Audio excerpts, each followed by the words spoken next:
तो कैसे हैं आप लोग? चलिए, आज हम लेकर आए हैं नलिन अकेडमी चैनल पे आपका और सभी स्टूडेंट का फेवरेट सब्जेक्ट पॉलिटी। पॉलिटी हर स्टूडेंट का जो कंपटीशन का तैयारी कर रहा है, चाहे वो यूपीएससी का हो, एसएससी का हो, रेलवे का हो, पॉलिटी उसका फेवरेट होता है। क्यों होता है? सिर्फ फैक्ट होते हैं, कहानी होता है, मज़ा आता है याद करने में, और पॉलिटिक्स में किसको इंटरेस्ट नहीं होता अगर आप इंडिया से हो तो। चलिए शुरू करते हैं बिना कोई समय गवाए। Indian polity and governance, BPSC जो आपको काम आएंगे, BPSC, NTPC, SSC, railway, teacher exam, कहीं भी 6 से 12वीं के महत्वपूर्ण एनसीईआरटी आधारित प्रश्न हैं इसमें, और इसका पीडीएफ आपको मिल जाएगा नलिन अकेडमी शिक्षा मंत्र के टेलीग्राम चैनल पे। तो चलिए हम शुरू करते हैं अपने पहले क्वेश्चन के साथ। देखिए हो क्या रहा था कि आपको पता होगा 1939 से 1945 तक वर्ल्ड वार सेकेंड चल रहा था। कई देश आपस में लड़ रहे थे। जापान और जर्मनी तबाही मचा रहे थे, जिसमें बहुत नुकसान हो रहा था। इसमें किसको नुकसान हुआ? इसमें ब्रिटिशर्स को भी नुकसान हुआ, यानी जो हमको गुलाम बना के बैठे हुए थे ब्रिटिशर्स, अंग्रेज, उनको भी बहुत नुकसान हुआ। तो अब क्या होता था कि अब वो इंडिया का शासन व्यवस्था नहीं चला पा रहे थे, क्योंकि इंडिया में जितना भी पैसा था लगभग वो लूट के ले जा चुके थे। तो इंडिया से अब उन्हें आदमी भी नहीं मिल रहे थे, क्योंकि बॉयकॉट चल रहा था, ब्रिटिश अंग्रेजों का बॉयकॉट चल रहा था। उधर से सुभाष चंद्र बोस जी आर्मी लेके आ रहे थे कि आज तो इसको इन सबको मार देंगे। तो ब्रिटिशर्स के पास सबसे ज़्यादा ऑप्शन क्या बचा? उन्होंने बोला कि आप भैया अपना संविधान बना लो, आप अपना संविधान बना लो, हम आपको छोड़कर 1947 में चले जाएंगे। ठीक है, तो हमारे संविधान सभा का गठन होता है। संविधान सभा का गठन होता है हमारा संविधान बनाने के लिए, और पहला अध्यक्ष नियुक्त किया जाता है। तो आप सबको पता होगा संविधान सभा के पहले अध्यक्ष कौन थे? तो संविधान सभा के पहले अध्यक्ष थे आपके डॉक्टर सच्चिदानंद सिन्हा। डॉक्टर सच्चिदानंद सिन्हा कैसे थे? ये थे आपके,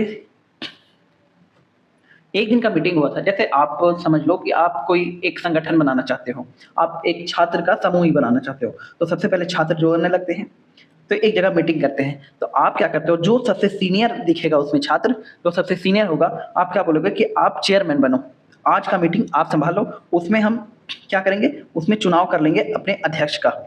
आप अभी भी देखते होंगे लोकसभा का चुनाव होता है, तो लोकसभा के स्पीकर हट जाते हैं, उसमें दूसरे लोकसभा के स्पीकर आते हैं। तो एक प्रोटेम स्पीकर का चुनाव होता है। प्रोटेम मतलब आप कह सकते हो पार्ट टाइम स्पीकर का चुनाव होता है, कि आप सबको शपथ दिलवाइए और फिर हम स्पीकर का चुनाव कर लेंगे। तो डॉक्टर सच्चिदानंद सिन्हा जो थे ऐसे ही थे, पार्ट टाइम थे, अस्थायी थे। तो संविधान सभा के पहले अस्थायी अध्यक्ष कौन हुए? डॉक्टर सच्चिदानंद सिन्हा। उसके बाद संविधान सभा के परमानेंट अध्यक्ष बनाए गए। किनको बनाए गए? डॉक्टर राजेंद्र प्रसाद को। और यही आगे चल के कौन बनेंगे? भारत के पहले राष्ट्रपति बनेंगे डॉक्टर राजेंद्र प्रसाद। क्लियर है क्वेश्चन? उम्मीद है क्लियर हो गया होगा। देखिए आपके सहूलियत के लिए हमने क्वेश्चन को इंग्लिश हिंदी दोनों में रखा है, आपको दिक्कत नहीं होनी चाहिए। आपको इंग्लिश में समझ में आई, आप इंग्लिश में पढ़ो, हिंदी में समझ में आ रही है, हिंदी में पढ़ो, और इंग्लिश में पढ़ाने के लिए तो मैं हूँ। अगला क्वेश्चन है, संविधान सभा की पहली बैठक कब हुई थी? तो संविधान सभा की पहली बैठक आपकी हुई थी 9 दिसंबर को, 9 दिसंबर 1946 को पहली बैठक हुई थी। ठीक है, और इसमें डॉक्टर सच्चिदानंद सिन्हा अध्यक्ष थे। तो कहाँ गया? 9 दिसंबर 1946। नेक्स्ट क्वेश्चन देखिए, संविधान सभा ने भारतीय संविधान कब अंगीकार किया, यानी कब बना के तैयार किया? तो अंगीकार किया था 26 नवंबर 1949 को। डॉक्टर राजेंद्र प्रसाद आए, माइक के सामने, एकदम मीडिया के सामने आए, बोले हमने संविधान बना लिया है, इसके कुछ कुछ नियम अभी से लागू होते हैं, कुछ सब नियम नहीं लागू होते। सब कब लागू होते हैं? 26 जनवरी 1950 को। क्यों लागू हुए थे 26 जनवरी 1950 को? क्योंकि हमने जब आज़ादी नहीं मिली थी तो हम 26 जनवरी को ही मान बैठे थे कि 26 जनवरी को हम आज़ाद हो चुके हैं, और हम लगातार 26 जनवरी को अपना स्वतंत्रता मना रहे थे, उसको एक स्वतंत्र दिवस के रूप में मना रहे थे।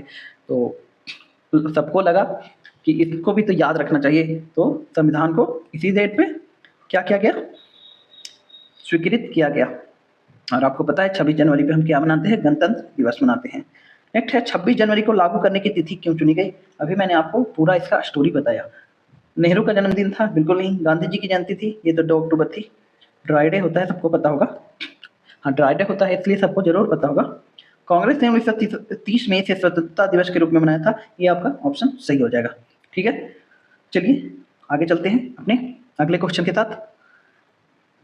भारत में संविधान दिवस कब मनाया जाता है? तो जब अंगीकृत किया गया था, जब बन के तैयार हो गया था, उसी दिन हम मनाते हैं संविधान दिवस। कब मनाते हैं? 26 नवंबर को। क्लियर है? नेक्स्ट क्वेश्चन देखिए, भारतीय संविधान को किसने अपनाया था? तो भारतीय संविधान को कौन अपनाएगा? ब्रिटिश संसद अपनाएगा कि संविधान सभा अपनाएगा? ऑफ कोर्स संविधान सभा ही अपनाएगा, क्योंकि संविधान सभा ने बनाया था और वही नहीं अपनाएगा तो कैसे चलेगा भाई?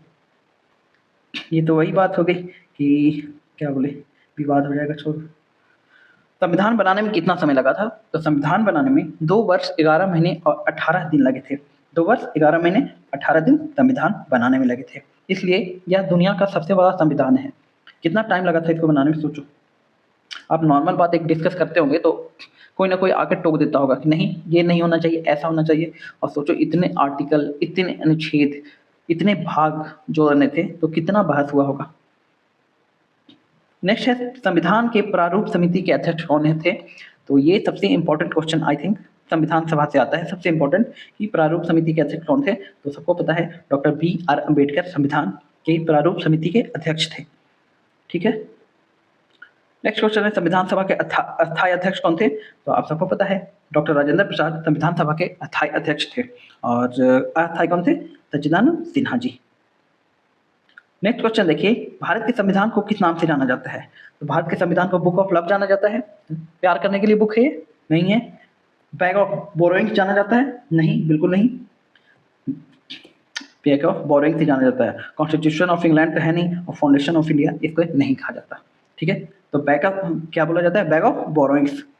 क्यों बोला जाता है? बोरो का मतलब होता है, देखिए बोरो एक वर्ड होता है इंग्लिश का जिसका मतलब होता है किसी से उधार लेना। ठीक है, और भारत के संविधान में लगभग चीज़ें दूसरे देशों के संविधान से अपनाई गई हैं। जैसे नीति निर्देशक तत्व तो आयरलैंड से ली गई है, मौलिक अधिकार आपके अमेरिका से ली गई है, मौलिक कर्तव्य रूस से ली गई है, और संविधान संशोधन की प्रक्रिया ली गई है दक्षिण अफ्रीका से।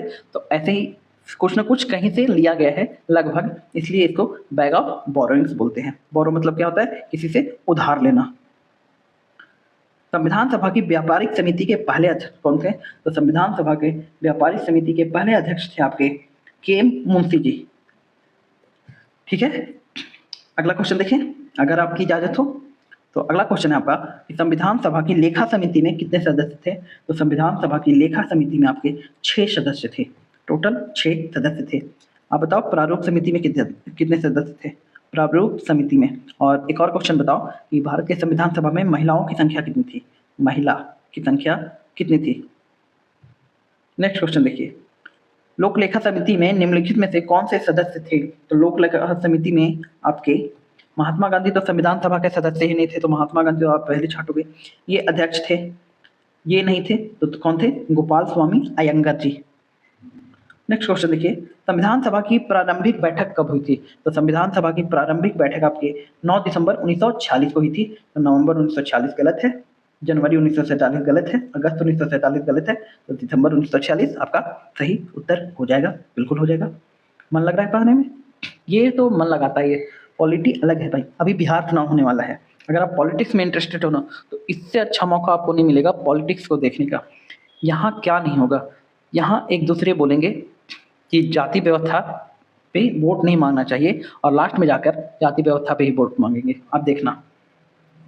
संविधान सभा के अस्थायी अध्यक्ष कौन थे? तो सच्चिदानंद सिन्हा थे अस्थायी अध्यक्ष। अच्छा, राजेंद्र प्रसाद को अस्थायी अध्यक्ष कब बनाया गया था? तो 11 दिसंबर 1946 को डॉक्टर राजेंद्र प्रसाद को संविधान सभा का अध्यक्ष चुना गया था। अगर आपको याद नहीं है तो आप डेट नोट कर सकते हो, लेकिन मुझे लगता है आपको याद होगा क्योंकि टैलेंटेड बहुत होगा। नेक्स्ट है, संविधान सभा का उद्देश्य क्या था? स्वतंत्रता प्राप्त करना था? नहीं था। संविधान बनाना था। तो संविधान सभा का अध्यक्ष उद्देश्य तो यही था भाई, संविधान बनाना। तो बी ऑप्शन आपका सही हो जाएगा, कंफ्यूज मत हो जाना। नेक्स्ट है, भारतीय संविधान कब लागू हुआ? तो सबको पता है 26 जनवरी 1950 को हम क्या मनाते हैं? गणतंत्र दिवस मनाते हैं। गणतंत्र मतलब क्या होता है?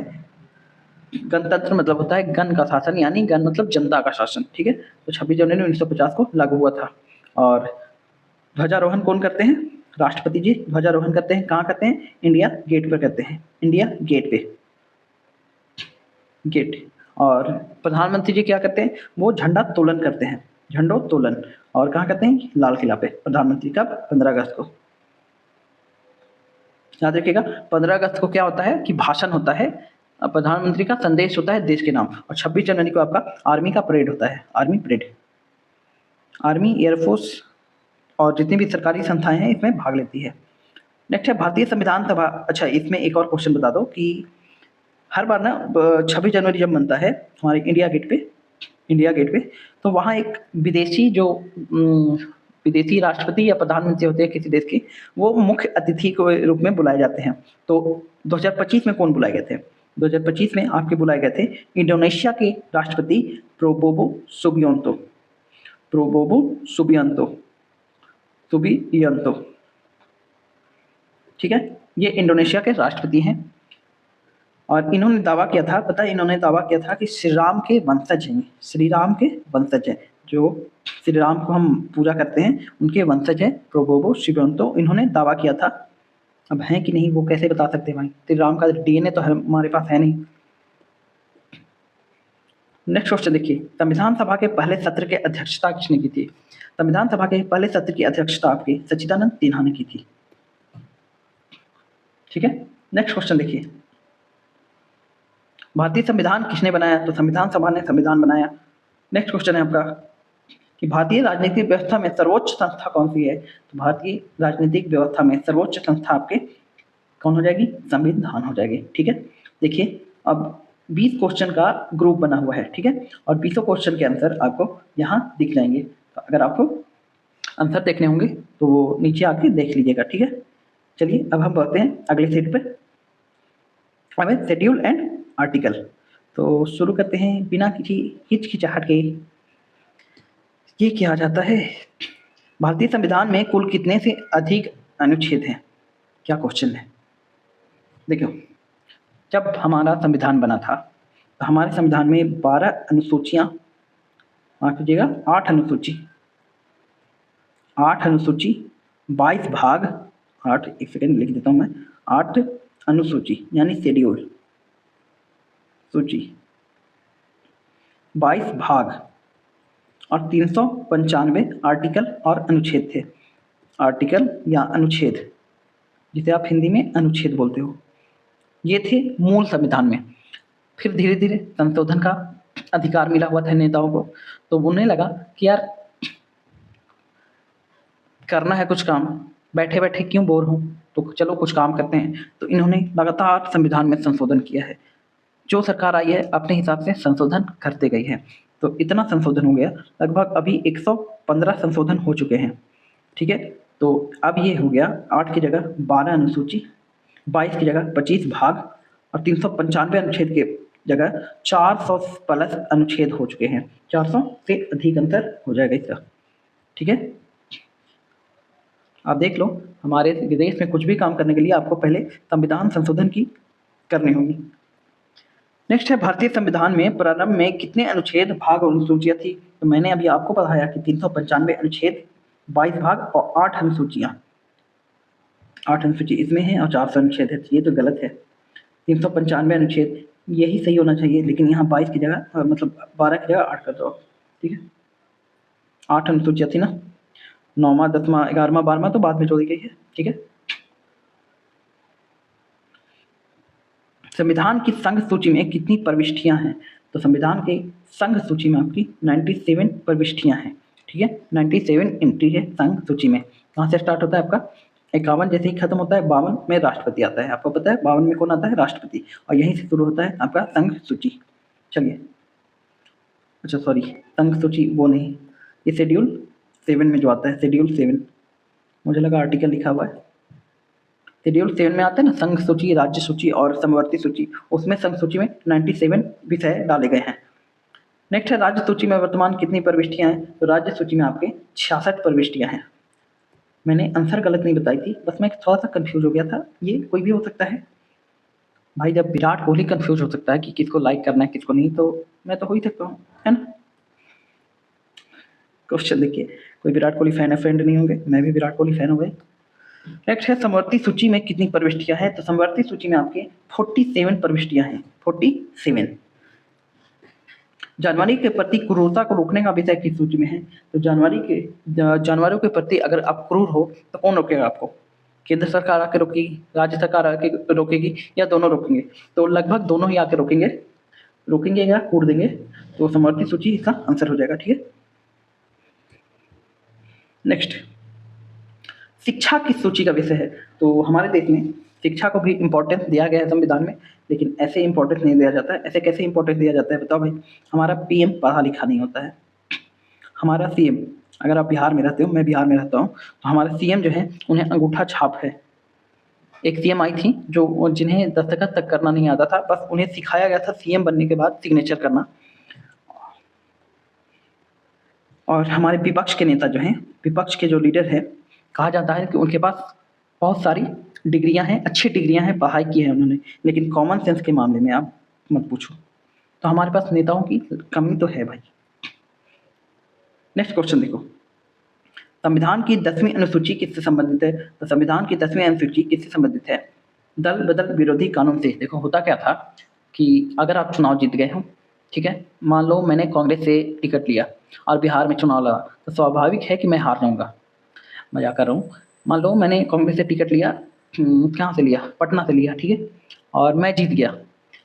जैसे ही जीता मैं, उधर जेडीयू ने बोला कि भैया मेरे पास 121 विधायक हैं, सरकार बनाने के लिए 122 विधायक चाहिए, आप आ जाओ, मैं आपको बहुत सारे पैसे दूंगा, आपको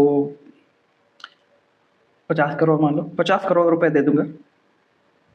ऐसे मजाक कर रहा हूँ, इसको सीरियस मत लेना। मतलब दल बदल, अगर दल, या फिर हाँ ठीक रहेगा, ये मंत्री पद दे दूंगा, मैं आपको गृह मंत्री बना दूंगा, आप आ जाओ, ठीक है। अब मुझे लालच हो जाएगी कि ऐसे मैं रहूँगा कांग्रेस में तो सिर्फ विधायक बन के रहूँगा, लेकिन जैसे ही मैं जेडीयू ज्वाइन करता हूँ तो मैं क्या हो जाऊँगा? मैं हो जाऊँगा बिहार का होम मिनिस्टर। कितना पावरफुल आदमी हो जाएंगे सोचो। तो मैं तो पक्का ही जाऊँगा ना। उसी टाइम पे यही सब रोकने के लिए दल बदल विरोधी कानून लाया गया था कि ऐसे अगर आप चुनाव जीत के किसी दल को छोड़कर कहीं चले जाते हो दूसरे दल में, तो आपका जो विधायकी है, यानी जो चुनाव आपने जीता है, उसको रद्द कर दिया जाएगा। अब आपके मन में क्वेश्चन एक बनेगी कि ऐसे तो मैंने बहुत बार देखा है कि गोवा में चुनाव हुआ, सारे कांग्रेस के विधायक चले गए बीजेपी में, और बीजेपी सरकार चला रही है वहाँ, वहाँ तो दल बदल लागू नहीं हुआ। ऐसे ही महाराष्ट्र में हुआ, शिवसेना को पूरा आधा आधा टूट गया, आधा से ज़्यादा ही टूट गया, और जाके बीजेपी में मिल गई, वहाँ तो कुछ नहीं हुआ दल बदल।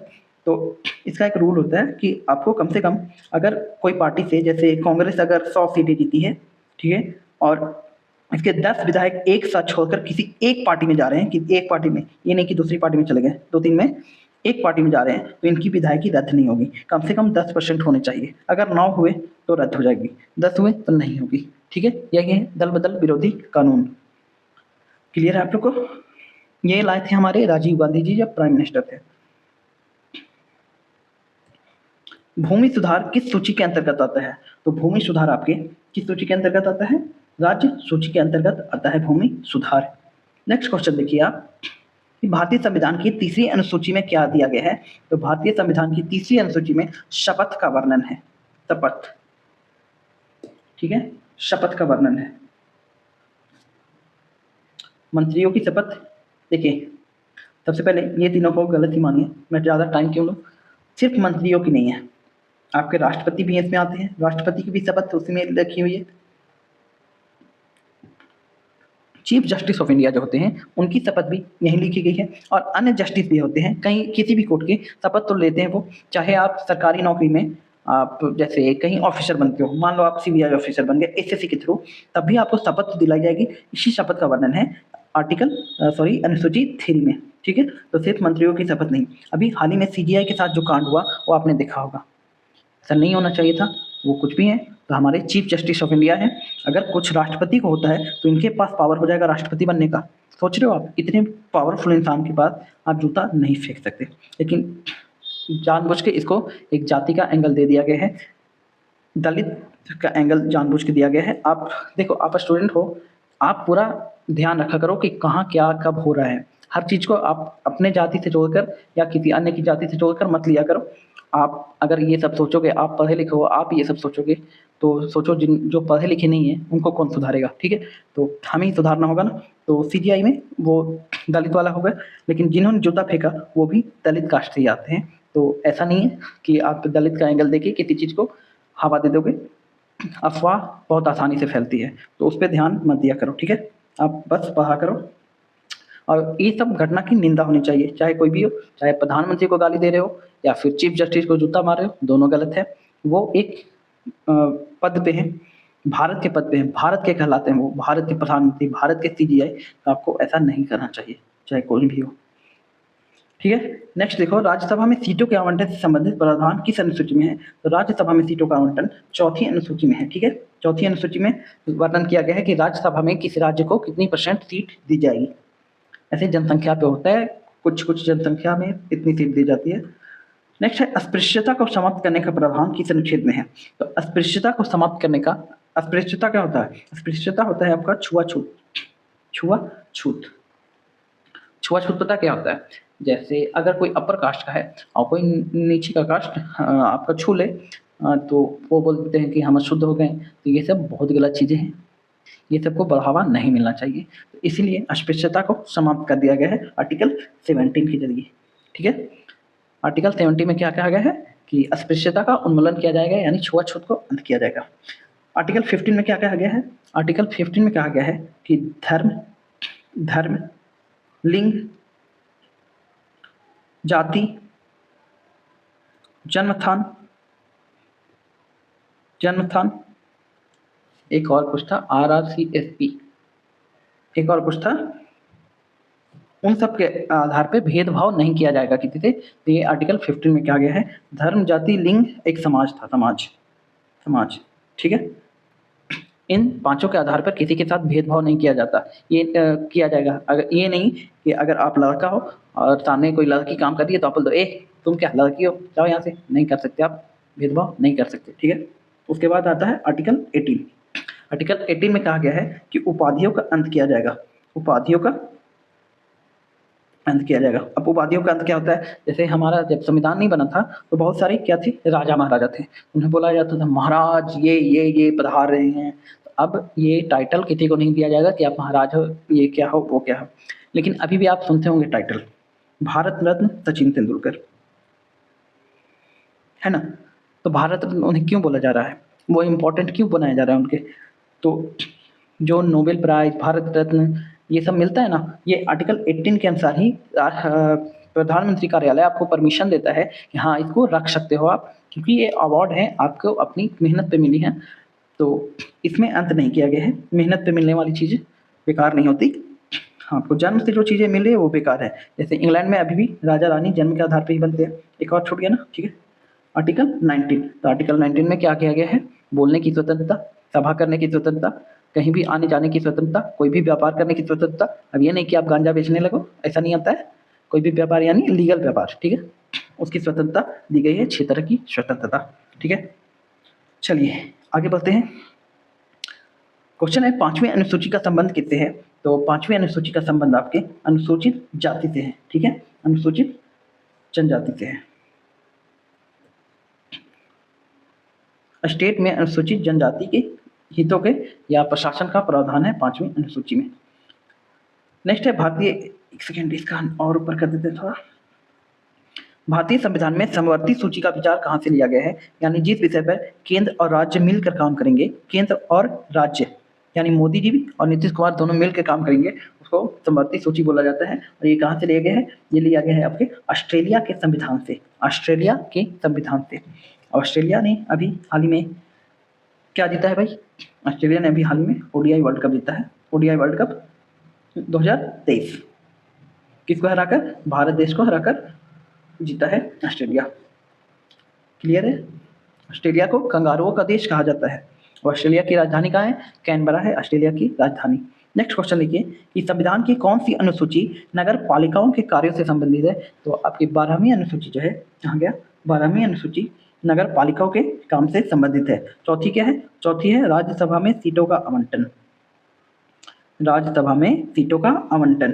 पांचवी क्या है? अनुसूचित जनजाति है, अनुसूचित जनजाति का प्रशासन। और छठी क्या है? छठी में मिजोरम, 4 स्टेट है, मिजोरम, असम, मणिपुर और त्रिपुरा। ये 4 स्टेट के अनुसूचित जनजातियों का अलग से वर्णन किया गया है छठी में। और 10वीं क्या है? 10वीं में है आपका वही दल बदल कानून। ठीक है, ठीक है, तो ठीक है। कैबिनेट शब्द भारतीय संविधान में केवल किस अनुच्छेद में प्रयुक्त हुआ है? तो कैबिनेट शब्द भारतीय संविधान में केवल आर्टिकल 352 में हुआ है। 352 में क्या है? 352 में है आपका इमरजेंसी, इमरजेंसी, नेशनल इमरजेंसी है 352 में। 356 में है आपका राष्ट्रपति शासन और 360 में है वित्तीय आपातकाल, जो भारत में कभी नहीं लगा और भगवान न करे कभी लगे। नेक्स्ट है नवम अनुसूची को भारतीय संविधान में कब जोड़ा गया है? तो नवम अनुसूची को भारतीय संविधान में हमारे जवाहरलाल नेहरू जोड़ के गए हैं। ये जो थी नवम अनुसूची, ये भारत के संविधान की पहली संशोधन प्रक्रिया थी, पहली संशोधन प्रक्रिया। तो कोई आपसे पूछे बताओ भारतीय संविधान में पहली संशोधन किस लिए हुई थी? तो नौवीं अनुसूची को जोड़ने के लिए हुई थी, जवाहरलाल नेहरू जी के टाइम में। नेक्स्ट है संविधान में शपथ पत्र का प्रारूप किस अनुसूची में है? किस अनुसूची में है? तीसरी में। जैसे आप कैसे याद रखोगे? तो शपथ, आप शपथ लिखो। शपथ कितने लीटर है इसमें? सहायक 1 लीटर, 2 लीटर, ये 3 लीटर। मैंने तो ऐसे ही याद किया था, अगर आपको भी याद हो रहा है तो याद कर लो, क्योंकि एग्जामिनर हमसे क्या ये पूछने वाला है कैसे याद किया। क्यों पूछेगा? क्यों पूछेगा? उसके बाप का कुछ आता है? नहीं जाता है। हाँ, उसका कुछ आता है। नेक्स्ट है भारत में अनुसूचित जनजातियों की भूमि निजी पक्षों को देने पर रोक किन अनुसूची में है? तो 5वीं अनुसूची में है, अभी मैंने बताया था। ठीक है, नेक्स्ट है भारतीय संविधान में गणराज्य शब्द कहाँ से लिया गया है? भारतीय संविधान में गणराज्य शब्द जनता की सर्वोच्चता का वर्णन करता है, जनता की सर्वोच्चता का। राजा की सर्वोच्चता, गणराज्य तो होगा नहीं, वो क्या होता था? प्रजा राजतंत्र होता था। ठीक है, वो राजतंत्र होता था। विदेशी शासन क्यों होगा? गणराज्य। और धार्मिक शासन हो ही नहीं सकता, क्योंकि भारत में संविधान का राज चलता है, इसलिए जनता की सर्वोच्चता आंसर हो जाएगा आपका। तो हमने क्या किया? हमने 40 क्वेश्चन अभी तक समाप्त कर लिए हैं और उम्मीद है आपको पढ़ने में मजा आ रहा होगा। अगर मजा नहीं आ रहा तो आप बता देना कमेंट बॉक्स में, मजा दिला देंगे आपको। बहुत लोगों के दिमाग में 6000 रुपये आ गए होंगे, वो वाला मजा नहीं दिलाएंगे भाई, उसके लिए पासपोर्ट बना के जाओ। चलो नेक्स्ट क्वेश्चन देखिए। क्वेश्चन है भारतीय संविधान की प्रस्तावना में निम्नलिखित का सही क्रम कौन सा है? तो कहाँ गया? लोकतांत्रिक, समाजवादी, गणराज्य और धर्मनिरपेक्ष। नहीं, धर्मनिरपेक्ष तो पहले लोकतांत्रिक से, समाजवादी, धर्मनिरपेक्ष, गणराज्य, समाजवादी, लोकतांत्रिक, गणराज्य। देखिए ये आंसर हो जाएगा सार्वभौम, समाजवादी, धर्मनिरपेक्ष, लोकतांत्रिक, गणराज्य। हम भारत के लोग, भारत के लिए, तो आप याद कर लेना, मैं याद करवाऊंगा नहीं।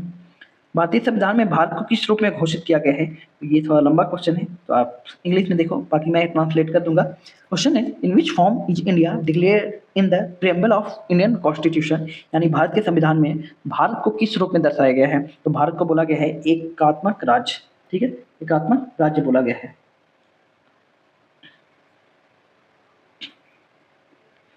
नेक्स्ट है समाजवादी शब्द, एक सेकंड, प्रस्तावना था क्या?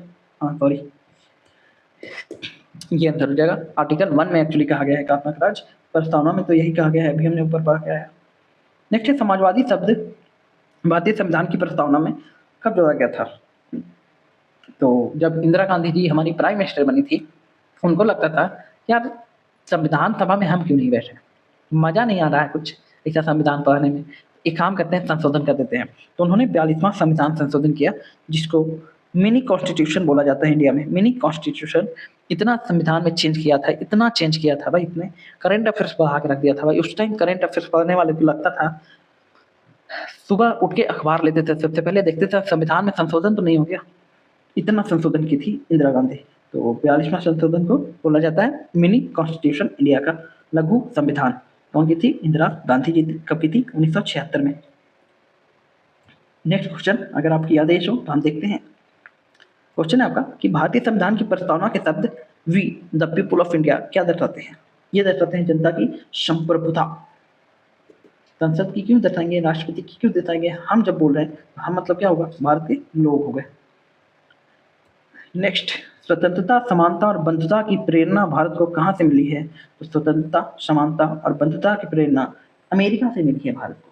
सॉरी, फ्रांसीसी क्रांति से मिली है, अमेरिका से नहीं, फ्रांस की क्रांति से मिली है। समानता अमेरिका में कहाँ आया था? समानता अमेरिका में बहुत बाद में आया था, फ्रांस में सबसे पहले आया था समानता और बंधुता। नेक्स्ट है, धर्मनिरपेक्षता समाजवाद को संविधान में कब शामिल किया गया था? तो धर्मनिरपेक्षता समाजवाद को संविधान में आपके कब शामिल किया गया था? 42वां संविधान संशोधन, यानी इंदिरा गांधी की थी। मैंने आपसे कोई क्वेश्चन पूछा था ना ऊपर, क्या पूछा था यार?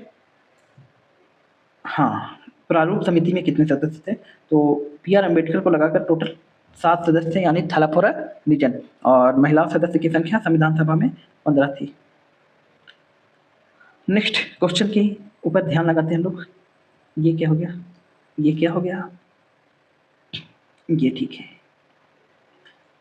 भारतीय संविधान में आत्मा किसे कहा जाता है? तो भारतीय संविधान में आत्मा दो चीज को बोला जाता है पहले ही, एक तो प्रस्तावना और एक रिट को, यानी संवैधानिक उपचारों को। संवैधानिक उपचार, आर्टिकल बताइए, आर्टिकल बताइए, आपके दिमाग में आया आर्टिकल? अगर आया तो प्राउड ऑफ यू, एंड नहीं आया कोई बात नहीं, हम क्यों बैठे हैं, दिखाने के लिए ना। आर्टिकल 32 में संवैधानिक उपचारों का है। डॉक्टर भीमराव अम्बेडकर ने, doctor Bhimrao B R Ambedkar लिख देते हैं हम शॉर्ट फॉर्म में, अम्बेडकर, अम्बेडकर ने संविधान के आर्टिकल 32 को संविधान की आत्मा कहा है, जबकि पंडित जवाहरलाल नेहरू ने प्रस्तावना को संविधान की आत्मा कहा है। ठीक है, तो आप देख लेना कि कौन सा आत्मा के बारे में पूछा जा रहा है। और अभी रात में शूटिंग कर रहा हूँ तो आत्मा इधर भी घूम रही है कोई भी। ठीक है, तो आप देख लेना, अगर आपके पास भी आत्मा घूम रही है तो इट्स गुड फॉर यू। आत्मा तो घूमती ही रहती है, बस आपकी आत्मा कहीं नहीं घूमने जानी चाहिए, पढ़ाई पे फोकस करते रहनी चाहिए। नहीं, वरना आपके पेरेंट्स की आत्मा अगर गर्म हुई ना तो आपकी आत्मा आपके शरीर से निकल जाएगी। ठीक है, क्या शेर में मार तो ना एकदम मस्त वाला। नेक्स्ट क्वेश्चन देखिए, भारत में किस शासन प्रणाली का पालन किया जाता है? तो भारत में बताइए किस शासन प्रणाली का पालन किया जाता है? राष्ट्रपति शासन का, संसदीय प्रणाली का, मिश्रित प्रणाली का, या संघीय प्रणाली का? तो भारत में संसदीय प्रणाली का पालन किया जाता है। संसद हमारी चुनती है कि भारत के प्रधानमंत्री कौन होंगे। मैं नरेंद्र दामोदर दास मोदी। संसदीय प्रणाली में कौन किसके प्रति उत्तरदायी होता है? नहीं नहीं, मैं मोदी नहीं हूँ भाई, मैं उनका ओथ याद कर रहा था, वो कभी कभी आ जाता है ना वीडियो देखते देखते। तो संसदीय प्रणाली में कौन किसके प्रति उत्तरदायी होता है? तो क्या होता है कि संसदीय प्रणाली में ऐसे तो कार्यपालिका जो है विधायिका के प्रति उत्तरदायी होती है। आपने सुना होगा मंत्रिपरिषद किसके प्रति उत्तरदायी होती है? तो लोकसभा। तो सेम चीज यह लिखी हुई है। नेक्स्ट क्वेश्चन देखते हैं, भारत में लोकतंत्र किस तथ्य पर आधारित है? तो भारत में लोकतंत्र इस तथ्य पर आधारित है कि जनता को सरकार चुनने और बदलने का अधिकार है। बिल्कुल, लेकिन ये अधिकार उनको कब दिया जाते हैं? 5 साल में दिए जाते हैं।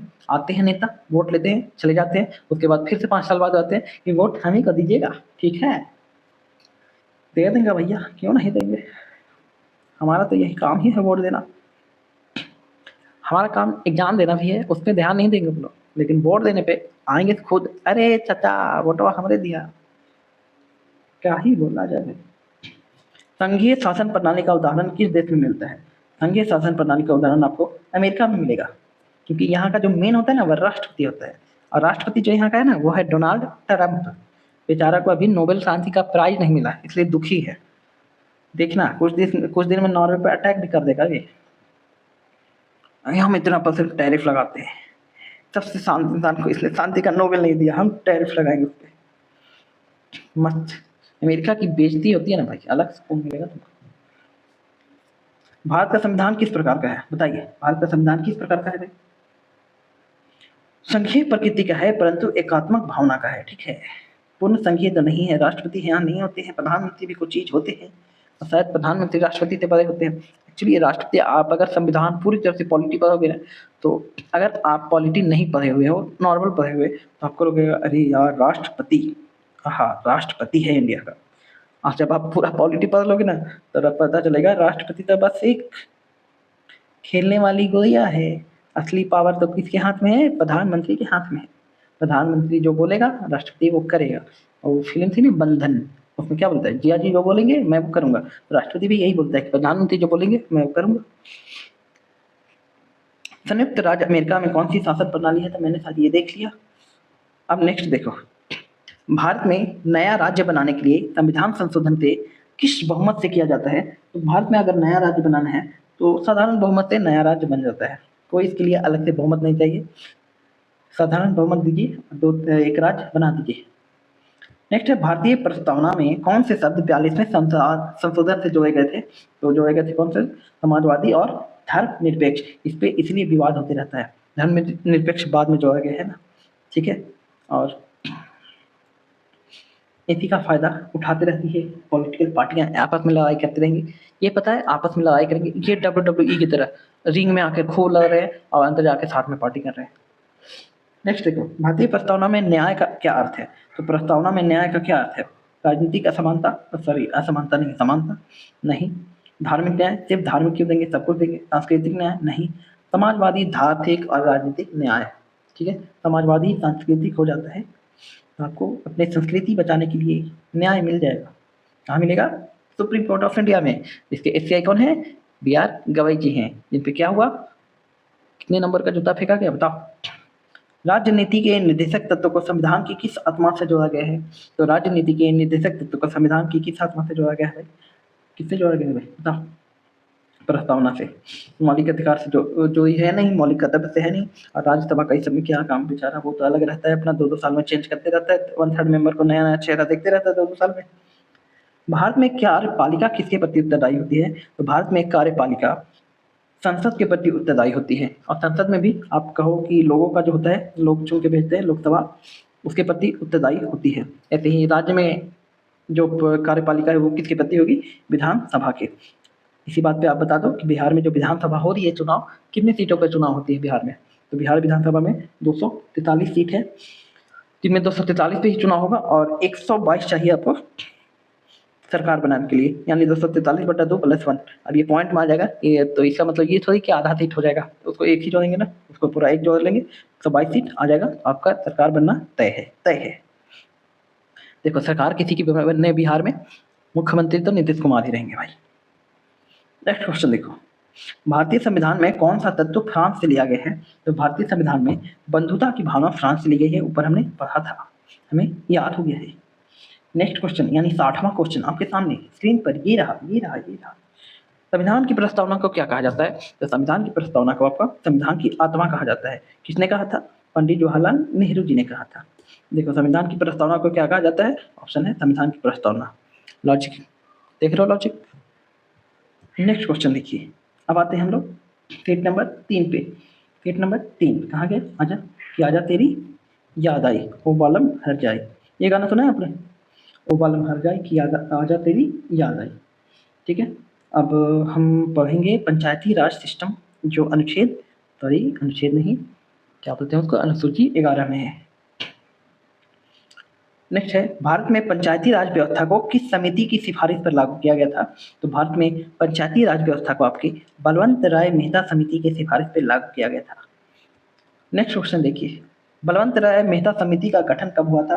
तो बलवंत राय मेहता समिति का गठन आपके 1957 में हुआ था। और गांधी जी भी कहा करते थे कि एक स्थानीय शासन तो जरूर होना चाहिए ताकि शासन सुचालित रूप से चलता रहे, ठीक है। हाँ पेन क्यों चल रहा है भाई, ऊपर चल जा। नेक्स्ट है, पंचायती राज प्रणाली सबसे पहले किस राज्य में लागू की गई थी? तो पंचायती राज प्रणाली आपके सबसे पहले राजस्थान के नरौरा में लागू किया गया था। राजस्थान के नरौरा, नरौरा पंचायत, नरौरा। तो आपका ऑप्शन सी आंसर हो जाएगा सही वाला। नेक्स्ट है, पंचायती राज व्यवस्था भारत में कब शुरू की गई थी? तो पंचायती राज व्यवस्था भारत में 1978 में शुरू की गई थी, माफ कीजिएगा 1959 में शुरू की गई थी।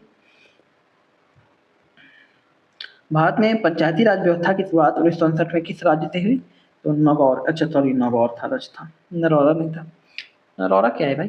परमाणु संयंत्र है, हाँ परमाणु संयंत्र है सर। अशोक मेहता समिति का गठन किस वर्ष हुआ था? तो अशोक मेहता समिति का गठन आपके 1978 में हुआ था। देखा मैंने 78 ऐसे ही नहीं बोला था, कुछ तो है, तेरे मेरे दरमियान जो अनकहा सा रह गया। LM सिंहवी समिति का गठन किस वर्ष हुआ था? तो LM सिंहवी समिति का गठन आपके 1986 में हुआ था। कहाँ चला गया? 36 में है। विटामिन सी खा रहा है 1986। नेक्स्ट क्वेश्चन देखिए, भारतीय संविधान में पंचायती राज संस्थाओं को संवैधानिक दर्जा किस संशोधन से मिला है? तो भारतीय संविधान में पंचायती राज संस्थाओं को संवैधानिक दर्जा मिला है 73वां संविधान संशोधन अनुसूची नंबर 11, अनुसूची नंबर 11। और नगर पालिका भी 73वें संविधान संशोधन में आएगा, लेकिन अनुसूची नंबर इसका क्या हो जाएगा? 12। नगर पालिका, नगर को पालने वाला। नेक्स्ट क्वेश्चन देखिए, पंचायती राज प्रणाली का आधार क्या है? तो पंचायती राज प्रणाली का आधार है आपका स्थानीय भागीदारी। ठीक है, स्थानीय भागीदारी, विकेंद्रीकरण, सामुदायिक विकास, यानी तीनों है भाई। हाँ, चलिए शुरू करते हैं फिर से पहले क्वेश्चन 10वां क्वेश्चन के साथ। भारतीय संविधान की 11वीं अनुसूची में कितने विषय पंचायती राज से संबंधित है? तो आपके 29 विषय पंचायती राज से संबंधित है। किसमें? 11वीं अनुसूची में। नेक्स्ट क्वेश्चन देखिए, भारत में पंचायती राज व्यवस्था का संवैधानिक आधार कौन सा संशोधन है? तो 73वां संविधान संशोधन। रट जाइए आप, 73वां संविधान संशोधन पंचायती राज नगर पालिका, 73वां संविधान संशोधन पंचायती राज नगर पालिका। भारत में पंचायती राज व्यवस्था किस स्तर की होती है? तो त्रिस्तरीय पंचायती राज व्यवस्था होती है हमारे देश में। हमारा देश कौन सा है? भारत है। 3 स्तरीय पंचायती राज। त्रिस्तरीय पंचायती राज प्रणाली कौन कौन से स्तर शामिल है? तो मैंने इसीलिए नहीं बताया क्योंकि मैंने आगे का क्वेश्चन देखा हुआ था। ठीक है, तो सबसे पहले आता है ग्राम पंचायत। आपके ग्राम में कोई होगा, वो उसको वार्ड सदस्य बोलते होगे आप। उसके बाद पंचायत समिति आता है। ठीक है, उसके बाद पंचायत समिति में आपके मुखिया आ जाते हैं, सरपंच आ जाते हैं, और उसके बाद जिला परिषद हो जाता है। इसमें जो जाता है जिला में और बोलता है कि इस पंचायत से हम भाई, उसकी भागीदारी हमारी है। ठीक है, तो त्रिस्तरीय हो गई ना। अब आपको एक टास्क देता हूँ मैं, आप अपने ग्राम पंचायत के वार्ड सदस्य का नाम और मुखिया का नाम, जिला परिषद का नाम पूछ लेना, किसी से याद रखना। ये सब याद रखना, बस अच्छी चीज़ें होती है, याद रखना, आपको इंटरेस्ट आएगा। न्याय पंचायतों के गठन की सिफारिश किस समिति ने किया था? तो न्याय पंचायतों की गठन की सिफारिश, सबसे पहला क्वेश्चन था हमारा अशोक मेहता समिति। ठीक है, न्याय पंचायत सरपंच वाले। बलवंत राय मेहता समिति ने कौन सी शासन प्रणाली की सिफारिश की थी? तो किसकी की थी बताइए? त्रिस्तरीय सरकार की। पंचायती राज की थी ना, 3 स्तर की होती है, तो त्रिस्तरीय हो गई। नेक्स्ट है, पंचायती राज प्रणाली किस प्रकार की शासन प्रणाली के प्रतीक है? तो विकेंद्रीकरण है। ठीक है, विकेंद्रीकरण। नेक्स्ट क्वेश्चन देखिए, भारत में पंचायती राज प्रणाली का सबसे पहला प्रयास किस योजना के तहत हुआ था? तो भारत में पंचायती राज प्रणाली का सबसे पहला प्रयास आपके द्वितीय पंचवर्षीय योजना के दौरान हुआ था। कब हुआ था? 1959 में। और 50 से 55 पहला पंचवर्षीय योजना, और 55 से 60 दूसरा, और इसी 60 में 1959 आता है। तो ऐसे भी याद रख सकते हो, याद रखना है कैसे भी रखो। राजस्थान में पंचायती राज प्रणाली कब शुरू की गई थी? तो राजस्थान में पंचायती राज प्रणाली 1959 में की गई थी, नागौर राजस्थान से। नेक्स्ट है, कौन कौन सी समिति ने पंचायतों को संवैधानिक दर्जा देने की सिफारिश की थी? तो कौन कौन सी समिति थी? LM सिंघवी समिति। नेक्स्ट है, भारत में पंचायती राज का प्रथम राज्य कौन सा था? तो प्रथम कौन सा था? राजस्थान। उसके बाद कौन सा था? उसके बाद था आंध्र प्रदेश। तो हमारा पंचायती राज का क्वेश्चन लगभग समाप्त हुआ, लगभग क्या समाप्ति हो गया। अब हम बात करेंगे किसी और का। एक भाई साहब, अगर आपको पानी का तलब हो रहा है, ठीक है, तो आप बस 20 क्वेश्चन और कर लो, उसके बाद मैं 2 मिनट का आपको ब्रेक दूंगा। ठीक है, 2 मिनट का ब्रेक दूंगा, 2 मिनट। उसके बाद आप जाके पानी पी लेना। ऐसे ब्रेक देने की क्या जरूरत है, आप पाउच करके पानी पी लेना। तो चलिए शुरू करते हैं पहले क्वेश्चन, टेट नंबर 5 का। तो दिल्ली पर किस प्रकार का प्रशासनिक क्षेत्र है? तो दिल्ली क्या है? यूनियन टेरिटरी है, संघ शासित प्रदेश है दिल्ली, जिसके CM कौन है? रेखा गुप्ता जी हैं, रेखा गुप्ता। बीजेपी आई है 29 सालों के बाद। तो ये क्वेश्चन इसलिए मैं बता रहा हूँ क्योंकि ये अभी ट्रेंड में है। आप SSC का एग्जाम दो, या फिर आप IB का एग्जाम दो, या फिर आप CDS का एग्जाम दो, तीनों एग्जाम में ये क्वेश्चन जरूर आया है कि रेखा गुप्ता CM है और कितने साल बाद बीजेपी दिल्ली में वापसी की है। तो याद रखिएगा 29 साल। शीला दीक्षित जो थी कांग्रेस की, 15 साल तक शासन की थी। उसके बाद आ गए थे कौन? हमारे केजू भैया आ गए थे। नेक्स्ट है, सिक्किम भारत का राज्य कब बना था? तो सिक्किम के लिए हमने एक संविधान संशोधन किया था, 36वां संविधान संशोधन, और बोला कि सिक्किम आजा, आजा मेरी गाड़ी में बैठ जा। ठीक है, क्लियर? नेक्स्ट क्वेश्चन, सिक्किम को संघ राज्य कब बनाया गया था? तो सिक्किम को जब हमने ज्वाइन करवाया था तो बोला था कि भैया तुम अभी यूनियन टेरिटरी रहो, ठीक है। उसके बाद हमने किया 35वां संविधान संशोधन और सिक्किम को एसोसिएट स्टेट बना लिया। झारखंड राज्य अस्तित्व में कब आया था? तो झारखंड राज्य अस्तित्व में आया था 2000 ईस्वी में, यानी 21वीं सदी का राज्य इसको बोल सकते हो। बाकी सब तो 20वीं सदी के हैं। 21वीं सदी में कौन कौन आता है बताओ? झारखंड आता है। 21वीं सदी होता क्या है पहले ये बताओ? 2000 से 2099 के वर्ष को 21वीं सदी बोलेंगे हम, ठीक है। ऐसे ही 20वीं सदी किसको बोलेंगे? 20वीं सदी बोलेंगे 1900 से 1999, इसको 20वीं सदी। और जैसे ही 2000 में एंट्री लेते हैं 21वीं सदी, तो आपका झारखंड है, उत्तराखंड है, उसके बाद कौन है? छत्तीसगढ़ है। छत्तीसगढ़ ये किससे अलग हुआ था? छत्तीसगढ़ आपका मध्य प्रदेश से, उत्तराखंड यूपी से, झारखंड बिहार से, और एक और है आपका तेलंगाना, ठीक है। नेक्स्ट क्वेश्चन देखिए, स्वतंत्रता के बाद भारत में राज्यों का पुनर्गठन भाषाई आधार पर कब हुआ था? तो ये हुआ था 1956 में। सबसे पहला स्टेट कौन बना था?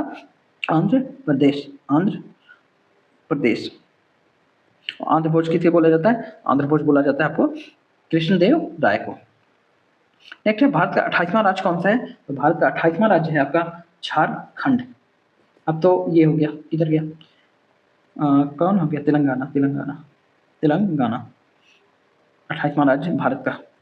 नेक्स्ट क्वेश्चन, भारत के संघीय ढांचे का विचार किस देश से लिया गया है? तो संघीय प्रणाली का विचार आपके इंग्लैंड से लिया गया है, ठीक है। पर ये संसदीय का इंग्लैंड से लिया गया है, संघीय तो कनाडा से लिया गया है, यानी राष्ट्रपति के नियमों का उल्लेख कनाडा से किया गया है। और कनाडा से हमारी अभी क्या चल रही है? 2/2 चल रही है। भारत नागरिकता प्राप्त नहीं की जा सकती। तो जन्म लेकर अगर आप भारत में जन्म लेते हो तो आपको ऑटोमेटिकली भारत की नागरिकता मिल जाती है। पंजीकरण द्वारा, भारतीय बैंक में धन जमा करके। अब बताओ, कोई भारतीय बैंक में धन जमा करेगा तो उसको नागरिकता दे देंगे? ऐसे तो सारे पाकिस्तानी आएंगे और कितना जमा करेंगे भाई? 1-2 रुपया तो कर ही देंगे। और हमारे यहाँ 0 बैलेंस पे खाता खुलता है और 1-2 रुपया भी दे देंगे तो उन सबको भारत की नागरिकता हम दे देंगे, तो डूब ही जाएगा भाई भारत। 93,000 को तो हमने ऐसे ही छोड़ दिया था। नेक्स्ट क्वेश्चन, नागरिकता संशोधन अधिनियम 2019 का पारित हुआ था, तो वो कब हुआ था? 11 दिसंबर 2019 को हुआ था। ऑप्शन देख रहे हो आप कितने क्लोज है? 9 दिसंबर, 10 दिसंबर, 11 दिसंबर, 12 दिसंबर। इतने क्लोज ऑप्शन नहीं होने चाहिए। मतलब स्टूडेंट है, याद करने की मशीन थोड़ी एआई है, चैट जीपीटी है कि कुछ भी याद कर लेगा। भाई उसको दिसंबर याद होनी चाहिए। एग्जैक्ट डेट, एग्जैक्ट टाइम क्यों पूछ रहे हो आप? क्या ही याद करके कर लेगा वो। नागरिकता संशोधन अधिनियम 2019 का उद्देश्य क्या था? तो ये था अल्पसंख्यक समूहों को नागरिकता प्रदान करना। अब आपको लगेगा अल्पसंख्यक समूह कैसे सर? हिंदुओं का था, बौद्ध को था। तो जब में हिंदू आते हैं तो वो तो बहुसंख्यक हो गए ना इंडिया में, लेकिन ये क्या आ रहे थे? विदेश से आ रहे थे। तो अगर पाकिस्तान में आप हिंदू हो तो आप अल्पसंख्यक हो, बांग्लादेश में हो तो अल्पसंख्यक हो, बांग्लादेश में बौद्ध हो तो अल्पसंख्यक हो, पाकिस्तान में बौद्ध हो तो अल्पसंख्यक हो। ऐसे ही बौद्ध, सिख, हिंदू और जैन, पारसी, ठीक है। नेक्स्ट है, नागरिकता संशोधन अधिनियम 2019 किन देशों के अल्पसंख्यक को नागरिकता देता है? तो अफगानिस्तान, बांग्लादेश और पाकिस्तान, 3 देश हैं हमारे। नेक्स्ट है, भारतीय संविधान में नागरिकों को मौलिक अधिकार किन अनुच्छेदों के अंतर्गत दिए गए हैं? तो मौलिक अधिकार किन अनुच्छेदों के अंतर्गत दिए गए हैं? मौलिक अधिकार आपके 12 से 35, भाग 3 मौलिक अधिकार। नेक्स्ट क्वेश्चन लिखिए, भारतीय संविधान के किस अनुच्छेद में विधि के शासन का उल्लेख है?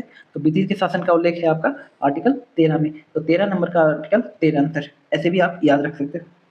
मजाक कर रहा हूँ भाई, याद मत कर लेना 13 को 13 में। एक है, विधि का शासन का अर्थ क्या है? यानी एक कानून सभी के लिए समान है, ठीक है। ये आपको लगता है भारत में? कितनों को लगता है कि ये चीज है भारत में? आप कमेंट करके जरूर बताना मुझे। नेक्स्ट है, संविधान में किस अनुच्छेद के तहत प्रेस की स्वतंत्रता दिया गया है? तो आर्टिकल 19 में आपको बोलने की स्वतंत्रता, ठीक है। तो प्रेस को क्या बोला जाता है? हमारा प्रेस से बोलते ही रहता है, तो इसीलिए आर्टिकल 19 के अंतर्गत इन्हें स्वतंत्रता प्राप्त है, ठीक है। नेक्स्ट क्वेश्चन देखिए, नेक्स्ट क्वेश्चन है, संविधान में कानूनों के ऊपर संविधान की सर्वोच्चता किस अनुच्छेद में वर्णित है? तो कानूनों के ऊपर संविधान की सर्वोच्चता का वर्णन है आपका अनुच्छेद 13 में।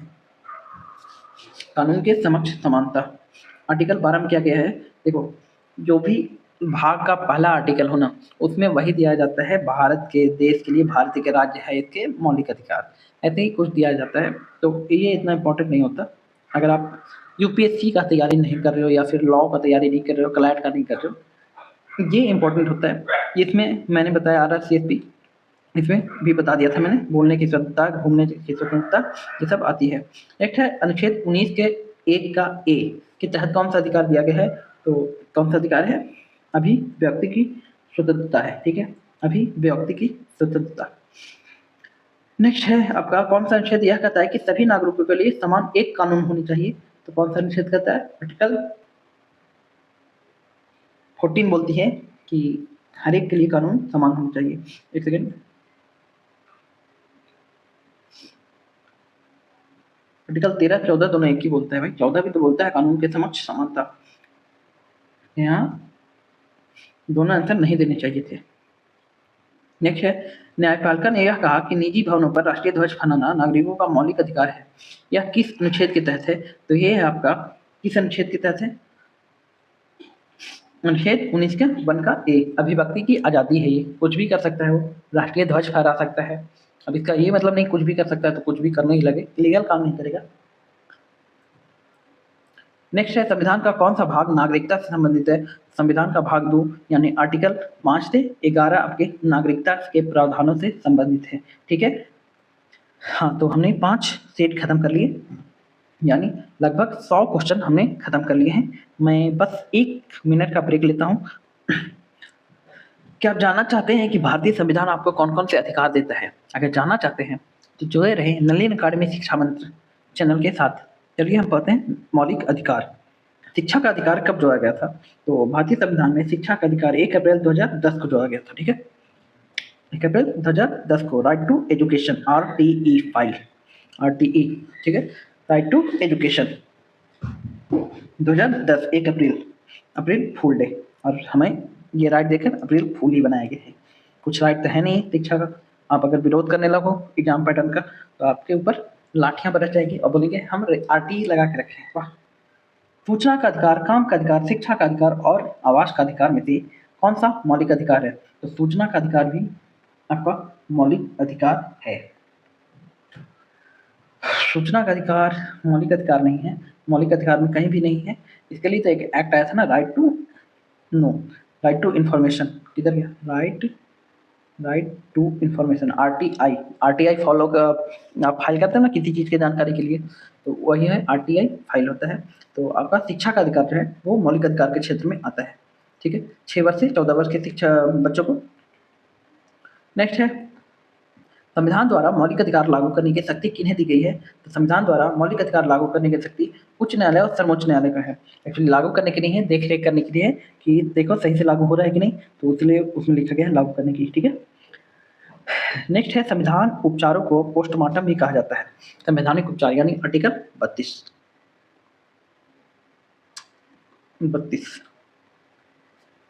को पोस्टमार्टम भी कहा जाता है। या किससे संदर्भित करता है, तो संविधान उपचार का मतलब होता है रिट, ठीक है। 5 तरह के रिट जारी करती है हमारी सुप्रीम कोर्ट। नेक्स्ट है मौलिक अधिकार भारतीय नागरिकों के अलावा किन्हें भी उपलब्ध है। मौलिक अधिकार भारतीय नागरिकों के अधिकार अलावा गैर नागरिकों को भी होते हैं मौलिक अधिकार, कुछ कुछ होते हैं, कुछ कुछ नहीं होते हैं। नेक्स्ट है संवैधानिक उपचार का अधिकार किस श्रेणी में आता है, संवैधानिक उपचारों का अधिकार आपके मौलिक अधिकार में आता है, क्योंकि 12 से 35 तक मौलिक अधिकार है, 12 से 35 तक है, और इसी में से एक 32 आता है, उसमें संवैधानिक उपचारों का अधिकार है, तो ये मौलिक अधिकार के अंतर्गत ही आएगा। नेक्स्ट क्वेश्चन देखें। नेक्स्ट है हैबियस कॉर्पस रिट किसके खिलाफ लागू होती है, तो हैबियस कॉर्पस का मतलब होता है कि इलीगल डिटेंशन को रोकना। मतलब जैसे आप देखे होंगे धारा 370 लगा था, मतलब जब हट रहा था तो बहुत सारे नेताओं को हाउस अरेस्ट कर लिया गया था। क्या किया गया था, हाउस अरेस्ट, मतलब आपके घर में पुलिस घुस गई, बोली भैया आप कहीं नहीं जा रहे हो, तो इन लोग के पास क्या ऑप्शन होता है, इन लोग के पास एक ऑप्शन दिया जाता है कि आप सीधे सुप्रीम कोर्ट जा सकते हो कि क्यों गिरफ्तार किया गया है। फिर जो आपको हाउस अरेस्ट किया है गवर्नमेंट वो बताएगी सुप्रीम कोर्ट में। अगर सुप्रीम कोर्ट को लगा कि नहीं ये हाउस अरेस्ट करने लायक थे तो आपको हाउस अरेस्ट रहने दिया जाएगा, और सुप्रीम कोर्ट को लगेगा कि नहीं ये हाउस अरेस्ट करने लायक नहीं थे तो आपको रिलीज कर दिया जाएगा। यही है आपका हैबियस कॉर्पस। क्लियर है? मौलिक अधिकारों की प्रेरणा भारत ने कहाँ से लिया है? तो भारत ने यूएसए से लिया है मौलिक अधिकार। नेक्स्ट, भारतीय संविधान में समानता के अधिकार का विचार कहाँ से लिया गया है? समानता कहाँ से लिया है? हाँ, ब्रिटेन से, ब्रिटेन से लिया गया है। फ्रांस से क्या लिया गया है? बद्धता। क्लियर है? नेक्स्ट क्वेश्चन देखिए, संपत्ति का अधिकार मौलिक अधिकार की सूची से कब हटाया गया? तो संपत्ति के अधिकार को मौलिक अधिकार की सूची से हटा दिया गया है और कहाँ रखा गया है? इसको अब कानूनी अधिकार बता दिया गया है। जिन्होंने किया था मोरारजी देसाई ने। नेक्स्ट क्वेश्चन देखिए, निम्नलिखित में कौन सा मौलिक अधिकार नहीं है? तो संपत्ति का अधिकार अभी मैंने बताया मौलिक अधिकार से हटा के कानूनी अधिकार में डाला गया है, तो आपका ऑप्शन ए ही सही हो जाएगा। बाकी समानता का अधिकार 14 से 18 तक, समानता का अधिकार वर्णित है।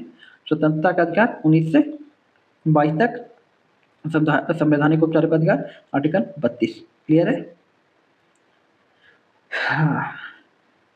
नेक्स्ट क्वेश्चन देखिए, निम्नलिखित में से कौन सा मौलिक अधिकार केवल भारतीय नागरिकों को उपलब्ध है? समानता का अधिकार और जीवन का अधिकार? बिल्कुल नहीं। अभिव्यक्ति की स्वतंत्रता, अल्पसंख्यक अधिकार। देखो, समानता का अधिकार ना विदेशी नागरिकों को नहीं दी जा सकती। आप समान थोड़ी हो, आप अलग हो, हम अलग हैं। अभिव्यक्ति की स्वतंत्रता, हाँ ये है, अभिव्यक्ति की स्वतंत्रता है, लेकिन अल्पसंख्यक के अधिकार नहीं है। अब सोचो कोई किसी धर्म का आएगा, बोलेगा मुझे तो अधिकार है, मैं यहाँ कुछ भी कर सकता हूँ। नहीं है आपको, आप विदेशी नागरिक हो, यहाँ के नागरिकों को है। तो अभिव्यक्ति की स्वतंत्रता और जीवन का अधिकार, हाँ जीवन की अधिकार तो रहेगी, ऐसा थोड़ी कि आपको मार दिया जाएगा। नेक्स्ट है, संविधान का अनुच्छेद 14 किससे संबंधित है? तो कहाँ है? राइट टू जस्टिस नहीं, राइट टू इक्वलिटी, समानता का अधिकार। यह है 14, कानून के समक्ष समानता। ठीक है। नेक्स्ट है, कोर्ट मौलिक अधिकारों के परिवर्तन के लिए कौन सी शक्ति का प्रयोग किया जाता है? तो कौन सा शक्ति प्रयोग किया जाता है? रिट का, आर्टिकल 32। आत्मा किसने कहा था संविधान की? डॉक्टर भीमराव अंबेडकर ने। ठीक है। कज्जा, मौलिक अधिकारों के उल्लंघन पर कौन सी रिट जारी की जाती है? तो मौलिक अधिकारों के उल्लंघन पे आपके कौन सी रिट जारी की जाती है? हेबियस कॉर्पस जारी की जाती है। नेक्स्ट है, को वारंटो रिट का उद्देश्य क्या है? तो को वारंटो रिट का उद्देश्य है कि अगर मेरा सिलेक्शन हुआ, मेरी जगह कोई और ज्वाइन कर रहा है, अवैध पैद ग्रहण कर रहा है, उसको रोकना, यानी किसी व्यक्ति के अवैध पैद ग्रहण को रोकना को वारंटो होता है। नेक्स्ट है, संवैधानिक उपचार का अधिकार किस अनुच्छेद में दिया गया है? तो अब तो मेरे ख्याल से आपको याद हो गई होगी इस क्लास में, आर्टिकल 32 बोलता है संवैधानिक उपचार यानी रिट। आत्मा किसने कहा था? बी आर अम्बेडकर ने। नेक्स्ट है, समानता का अधिकार किस प्रकार के भेदभाव से सुरक्षा देता है? तो आपका समानता का जो अधिकार है वो धर्म, जाति, लिंग, तीनों अधिकार से आपको समानता का अधिकार देता है, भेदभाव से सुरक्षा देता है। नेक्स्ट है, समानता का अधिकार के अंतर्गत अस्पृश्यता का उन्मूलन का प्रावधान किस अनुच्छेद में दिया गया है? हमने पहले पढ़ा था अस्पृश्यता का उन्मूलन, आर्टिकल 17। 15 क्या कहता है? RRCSP के आधार पे भेदभाव नहीं किया जाएगा। 16 क्या बोलता है? अवसर की समानता बोलता है, यानी जो जॉब मिल रहे हैं सरकार की ओर से उसमें समानता दी जाएगी, अवसर की समानता। और आर्टिकल 80 उपाधियों का अंत। क्लियर है? नेक्स्ट है, भारत में मौलिक अधिकार कितने अनुच्छेदों में निहित है? तो 12 से 35 तक है आपके मौलिक अधिकार, यानी आंसर 2, ऑप्शन 2 सही हो जाएगा आपका। पढ़ते हैं अपने अगले सेट की ओर, यानी 6 सेट हमने, यानी 120 क्वेश्चन, 120 क्वेश्चन हमने पॉलिटी के खत्म कर लिए हैं। अब बढ़ते हैं अगले क्वेश्चन की ओर।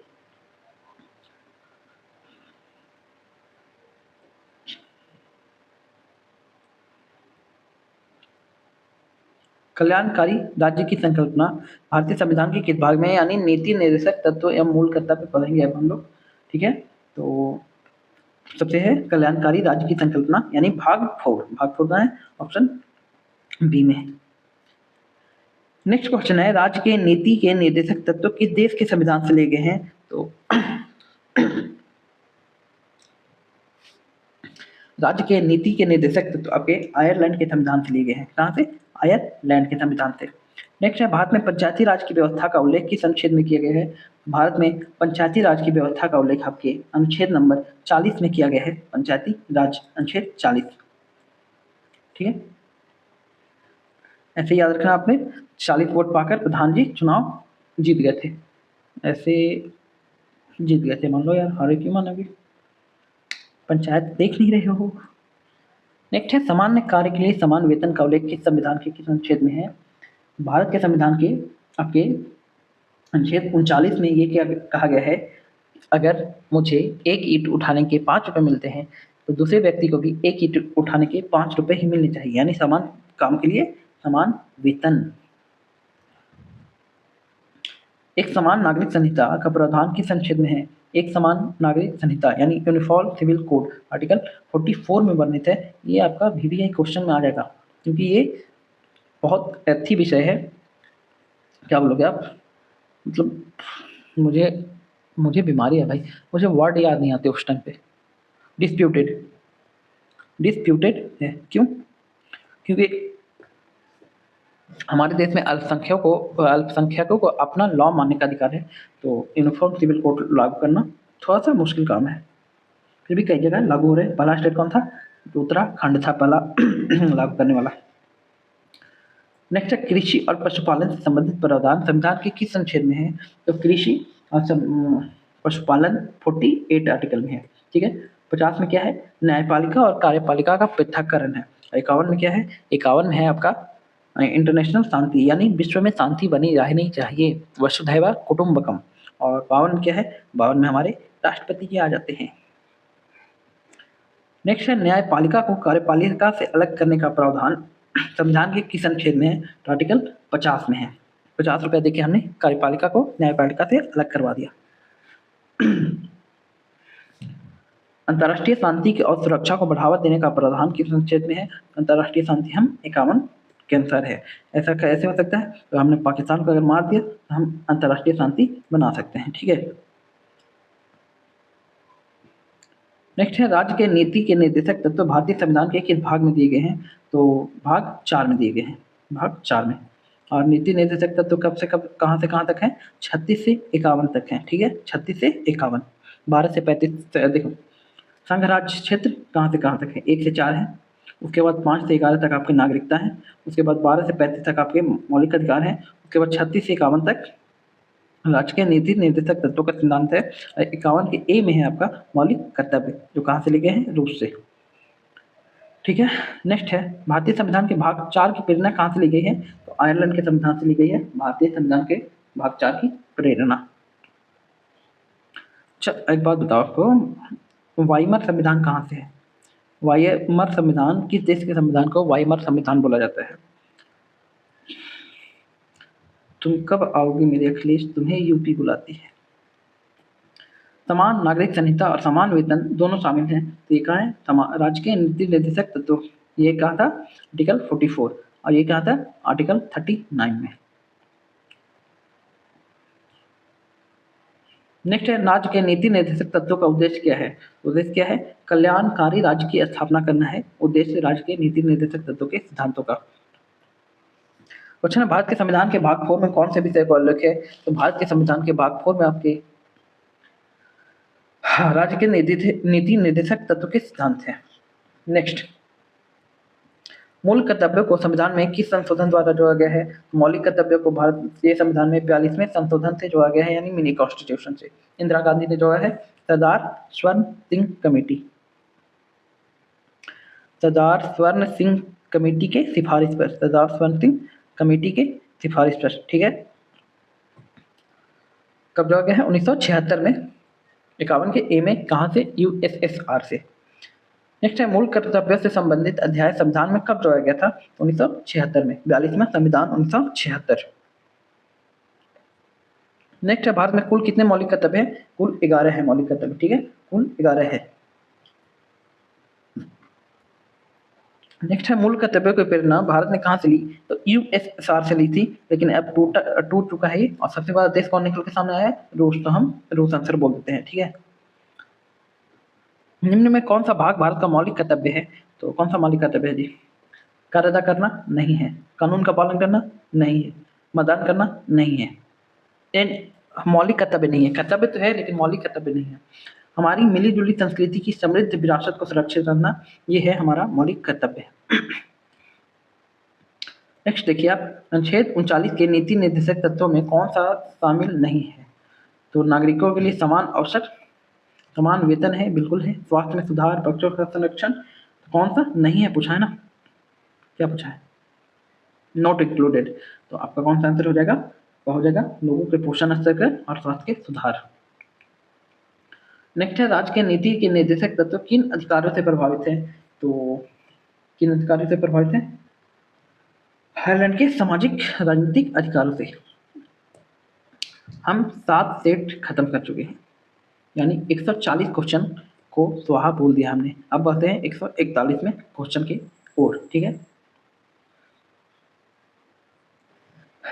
अब क्या हम लोग देखेंगे? अब देखेंगे द प्रेसिडेंट ऑफ इंडिया, यानी भारत के राष्ट्रपति कौन है अभी? कौन है अभी?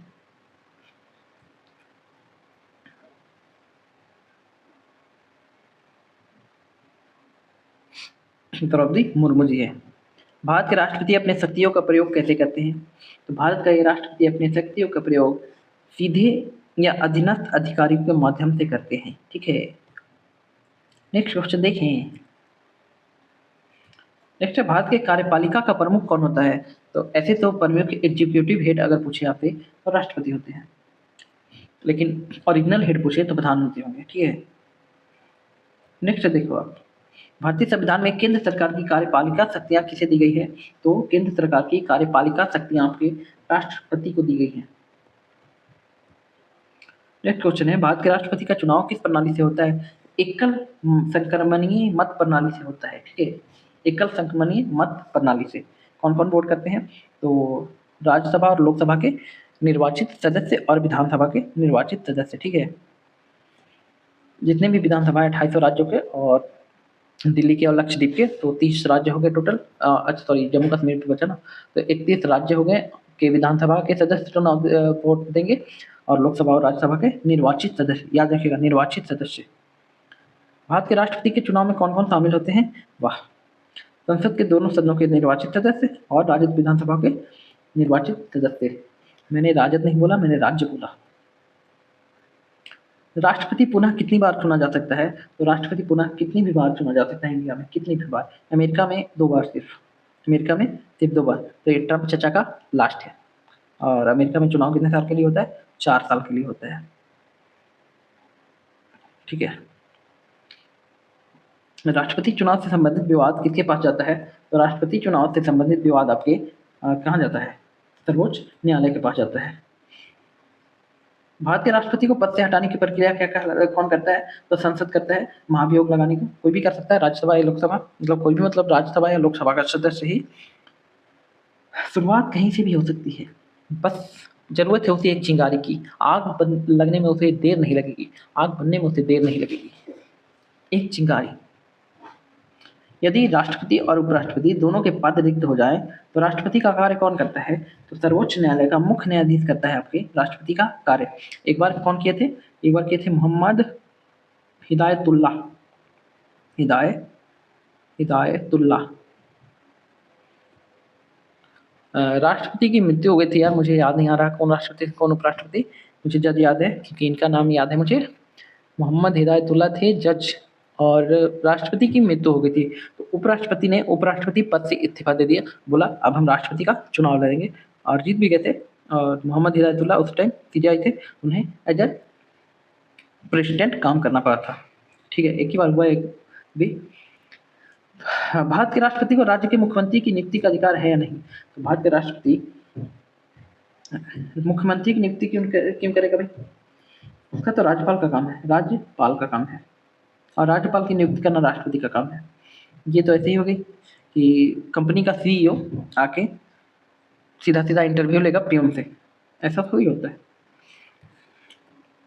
भारत के राष्ट्रपति के पास सर्वोच्च न्यायालय के न्यायाधीश को हटाने का अधिकार है या नहीं? तो बिल्कुल है, क्यों नहीं रहेगा।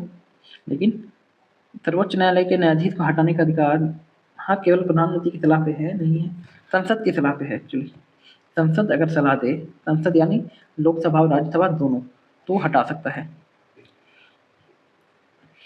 भारत के राष्ट्रपति को कौन कौन सी विधेयक पर अपनी स्वीकृति देनी होती है ताकि वह अधिनियम बन सके? तो उसको स्वीकृति देनी होती है आपके राष्ट्रपति की स्वीकृति मिलने पर क्या है क्वेश्चन, भारत के राष्ट्रपति को कौन कौन सी विधेयक पर अपनी स्वीकृति देनी होती है ताकि वह अधिनियम हो जाए?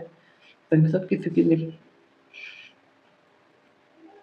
देखो इसका सीधा सीधा इंग्लिश में पढ़ो, अ bill become an act after राष्ट्रपति साइन करता है उसके बाद।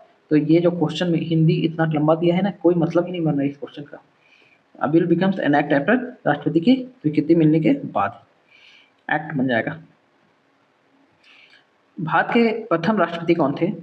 डॉक्टर राजेंद्र प्रसाद थे भारत के प्रथम राष्ट्रपति, जो कि बिहार से थे। डॉक्टर राजेंद्र प्रसाद किस राज्य से संबंधित थे? तो डॉक्टर राजेंद्र प्रसाद आपके बिहार से संबंधित थे। मैंने ये क्वेश्चन नहीं देखा था, पक्का नहीं देखा था भाई, इसे ही मैंने जज किया था, ऐसे ही मैंने बताया था बिहार से। स्वतंत्र भारत के प्रथम राष्ट्रपति कौन थे? तो स्वतंत्र भारत के प्रथम राष्ट्रपति, स्वतंत्र भारत में ही प्रथम राष्ट्रपति हमारे बनाए गए हैं, ऐसे राष्ट्रपति कहाँ बनाए गए थे? भारत के राष्ट्रपति का कार्यकाल कितने साल का होता है? तो 5 वर्ष का कार्यकाल होता है, सबका 5 वर्ष ही होता है। हाँ, राज्यसभा के मेंबरों का 6 वर्ष होता है, राज्यसभा के जो मेंबर होते हैं उनके 6 वर्ष। ये याद रखिएगा, राज्यसभा का कार्यकाल 6 वर्ष नहीं होता, राज्यसभा के सदस्यों का कार्यकाल 6 वर्ष होता है, ठीक है। राष्ट्रपति के निर्वाचन संबंधी, ऐसे राज्यसभा कभी भंग नहीं होती, इसलिए उनके सदस्यों का कार्यकाल मैंने बताया। राज्यसभा कभी भी डिजॉल्व नहीं होती, हर 2 साल में इसके 1/3 मेंबर चले जाते हैं और नए चुन के आ जाते हैं। नेक्स्ट है, राष्ट्रपति के निर्वाचन संबंधी विवाद किसके द्वारा सुलझाया जाता है? तो राष्ट्रपति के निर्वाचन संबंधी विवाद को भारत सुप्रीम कोर्ट देखता है, तो ले देख लेंगे। श्रीमती प्रतिभा पाटिल भारतीय गणराज्य की कौन सी राष्ट्रपति थी? तो 12वीं थी, 12वीं। कुत्ता भौंक रहे हैं रात में, आत्मा को देख के भौंकते हैं वो लोग, पता नहीं किसकी आत्मा देख लेते हैं। भारतीय संविधान के अनुसार राष्ट्रपति किस प्रकार के राज्य का प्रमुख है? तो कौन से राज्य का प्रमुख है? फेडरल स्टेट का, यानी संघीय राज्य का। राष्ट्रपति को अपने अधिकारों का प्रयोग किसके परामर्श से करना होता है? तो राष्ट्रपति को अपने अधिकारों का प्रयोग आपके, कुछ ज़्यादा ही बोल रहे हैं, मंत्रिपरिषद। एक सेकंड मैं रोकता हूँ वीडियो यार, कुछ ज़्यादा ही हो गया।